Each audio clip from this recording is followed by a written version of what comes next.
New টাউনের বিশ্ব Bangla convention সেন্টারে আয়োজিত হল পশ্চিমবঙ্গ সরকারের পঞ্চায়েত ও গ্রামোন্নয়ন দফতরের 4 দিনব্যাপী বিশেষ প্রশিক্ষণ কর্মশালা। বিকশিত ভারত, গ্রাম ও রাজ্য স্তরের প্রশিক্ষণ ও সক্ষমতা বৃদ্ধি শীর্ষক এই কর্মসূচিতে উপস্থিত ছিলেন রাজ্যের পঞ্চায়েত মন্ত্রী দিলীপ ঘোষ এবং দফতরের উচ্চপদস্থ আধিকারিকরা। গ্রামীণ উন্নয়ন, কেন্দ্রের 100 দিনের কাজ এবং রাজ্যের রাজনৈতিক পরিস্থিতি নিয়ে এক ঝাঁক বিস্ফোরক মন্তব্য করেন মন্ত্রী।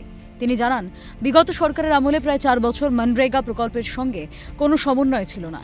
বর্তমানে এনডিএ সরকারের হাত ধরে ফের জোর কদমে শুরু হয়েছে কাজ। অ্যাপ ভিত্তিক অনলাইন রেজিস্ট্রেশন এবং টেকনিক্যাল কাজকর্ম সুচারুভাবে চালাতে দিল্লি থেকে এসে পৌঁছেছেন 3 জন বিশেষজ্ঞ প্রতিনিধি। বিভিন্ন জেলা থেকে আসা টেকনিশিয়ানদের 4 দিন ধরে প্রশিক্ষণ দেওয়া হচ্ছে এবং তাদের হাতে বিশেষ রূপরেখার বইও তুলে দেওয়া হচ্ছে। আমরা পশ্চিমবাংলায় যে জিরামজির প্রকল্প নতুন করে শুরু করেছি, তার আগে 4 বছর ধরে পশ্চিমবঙ্গ সরকারের সঙ্গে এই নারেগার যে প্রকল্পের কোনো সম্পর্ক ছিল না। এখানে নিয়ম মেনে না কাজ করার জন্য কেন্দ্র সরকার বন্ধ করে রেখেছিল। আমরা নতুন সরকার আসার পরে এনডিএ সরকারের সঙ্গে সম্পর্ক করে এই প্রকল্পে যুক্ত হই। তো এর টেকনিক্যাল ব্যাপার যেটা আছে, সেই অ্যাপ থেকে আরম্ভ করে সবই অনলাইনে এর করতে হয় রেজিস্ট্রেশন। তো তার অনেক পাল্টে গেছে টেকনোলজি এবং রুল অনেক পাল্টে গেছে। টেকনিক্যাল হ্যান্ডস আছেন যারা এই কাজটা করেন, তাদের সারা পশ্চিমবঙ্গের জেলার টিমের এখানে প্রশিক্ষণ হবে 4 দিন ধরে। 4টা-5টা জেলা নিয়ে এক দিন ট্রেনিং হবে। আজকে হুগলি, নদিয়া, উত্তর ও দক্ষিণ চব্বিশ পরগনার যারা এমপ্লয়ি আছেন, টেকনিশিয়ান, তারা এই ট্রেনিংয়ে এসছেন। দিল্লি থেকে 3 জনের একটা প্রতিনিধি দল এসছেন যারা এক্সপার্ট, তারা ট্রেনিং দিচ্ছেন। এর উপরে একটি বইও আছে, সে বইটা সবাইকে দেওয়া হচ্ছে, তারা সেটা থেকে গাইড পেয়ে যাবেন।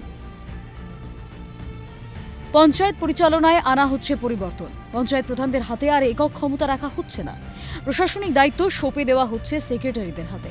মন্ত্রীর দাবি, এর ফলে দুর্নীতির সম্ভাবনা অনেকাংশে কমবে এবং বিরোধী দলের নির্বাচিত প্রধানদের অসহযোগিতাজনিত প্রশাসনিক যে জটিলতা দেখা দিয়েছে তা দূর হবে।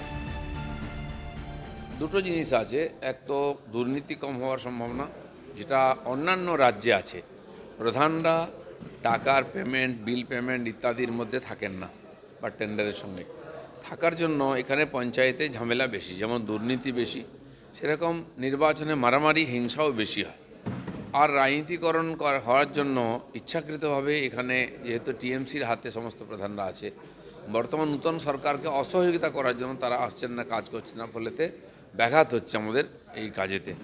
এই সমস্ত কিছু সমাধানের জন্য নিয়ম পরিবর্তন করে আমরা বিল নিয়ে এসে প্রধানদেরকে এই কাজ থেকে আলাদা করে দিচ্ছি। 21শে জুলাইয়ে শহীদ দিবস প্রসঙ্গে দিলীপ ঘোষ বলেন, 21শে জুলাই নিয়ে যে রাজনীতি হয়েছে তা শহীদদের সঙ্গে স্রেফ বিশ্বাসঘাতকতা, বরং অপরাধীদের বাঁচানোর চেষ্টা করেছিল বিগত সরকার।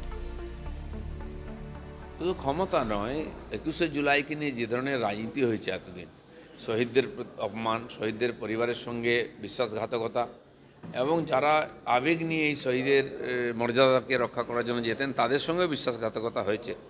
শহীদদের জন্য কোর্ট যে ক্ষতিপূরণ ঘোষণা করেছিল সেটাকেও দেওয়া হয়নি, নামমাত্র 2 লাখ দিয়েছে 25 লাখের মধ্যে।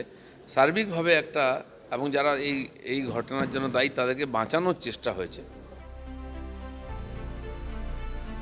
মন্ত্রীর এই স্বক্ষমতা বৃদ্ধি প্রশিক্ষণ শিবিরের মধ্য দিয়ে পরিষ্কার, রাজ্যের গ্রামীণ প্রশাসনে স্বচ্ছতা আনতে এবং প্রযুক্তির ব্যাপক ব্যবহারে কড়া মনোভাব গ্রহণ করেছে নতুন পঞ্চায়েত মন্ত্রক।